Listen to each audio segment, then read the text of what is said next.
Bapak, Ibu, saudara-saudari yang dikasihi oleh Tuhan, firman Tuhan yang bersama akan kita terima, kita renungkan dalam persekutuan doa pada pagi ini, bagian dari kitab Keluaran, sebagaimana yang menjadi daftar bacaan harian, yakni Keluaran pasal 32, ayat 19 hingga yang ke-26.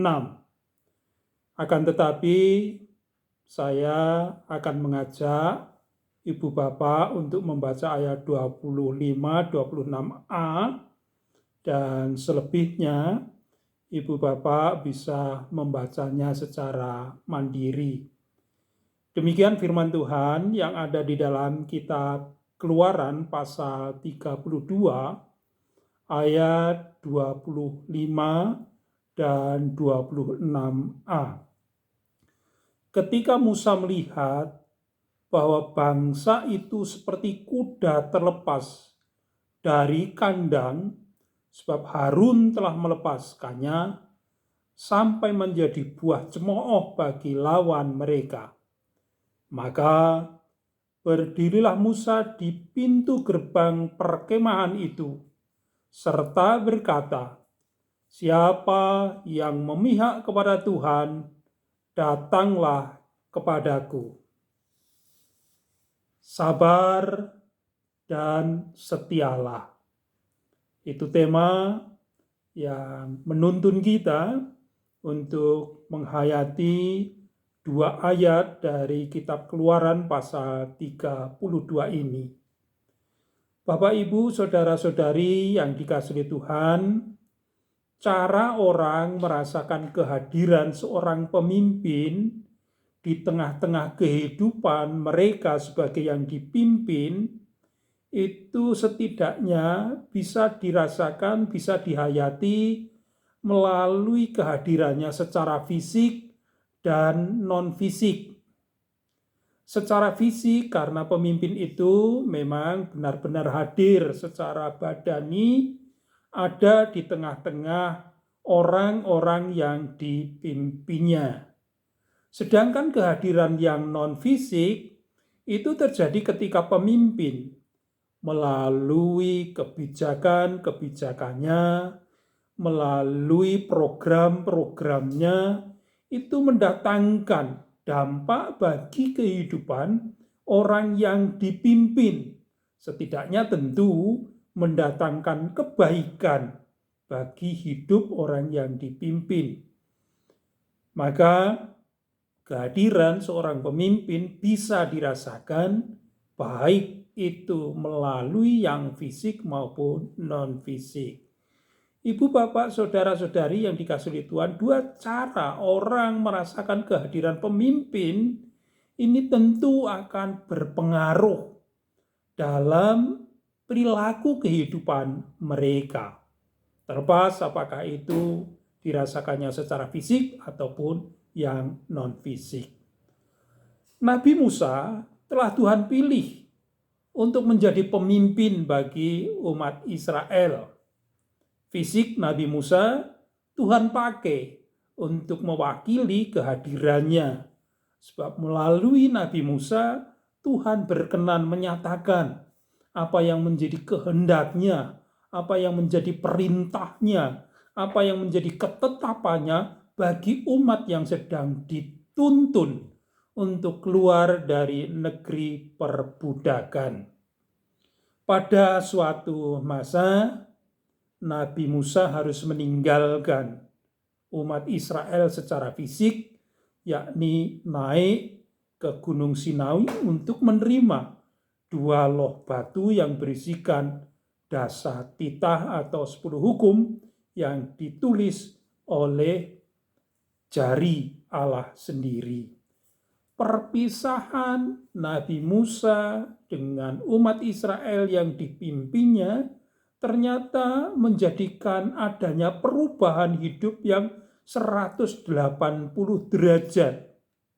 Sebab ketika Nabi Musa ada di tengah-tengah umat Israel, Israel masih mau berbakti, menyembah Allah yang sudah mengeluarkan mereka dari Mesir.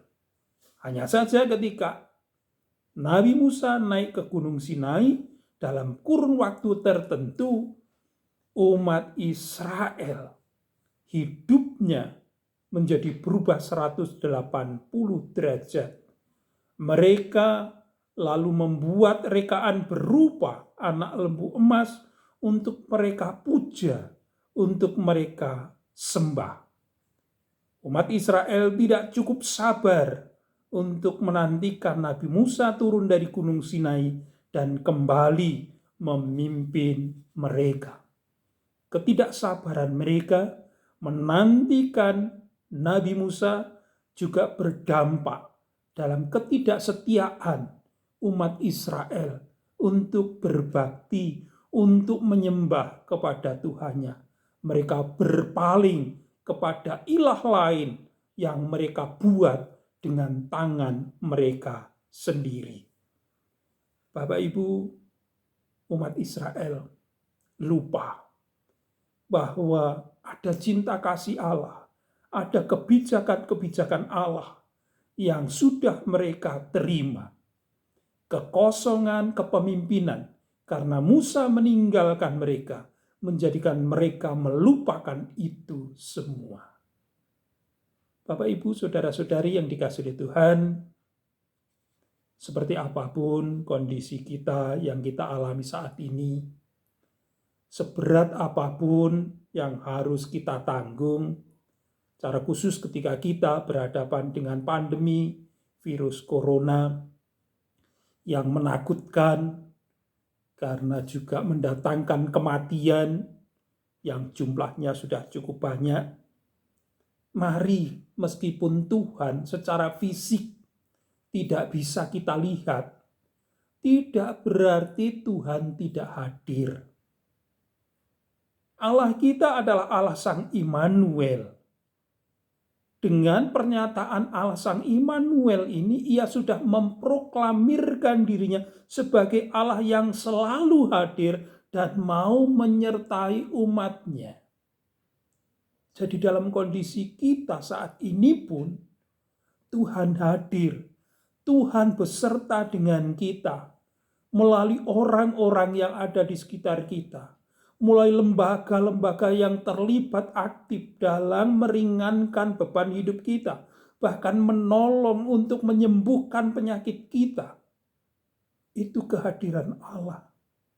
Bahkan uluran-uluran tangan yang menandai belas kasih atas apa yang kita alami, itulah kehadiran Allah. Mari kita terus untuk tetap membangun sikap sabar, yakni tetap tahan untuk menjalani realita kehidupan ini dengan tidak mengambil sebuah keputusan hidup yang hanya mengikuti kehendak kita sendiri. Dan bersamaan itu, mari kita wujudkan kesetiaan kita untuk terus berbakti kepada Tuhan melalui apapun yang kita perbuat.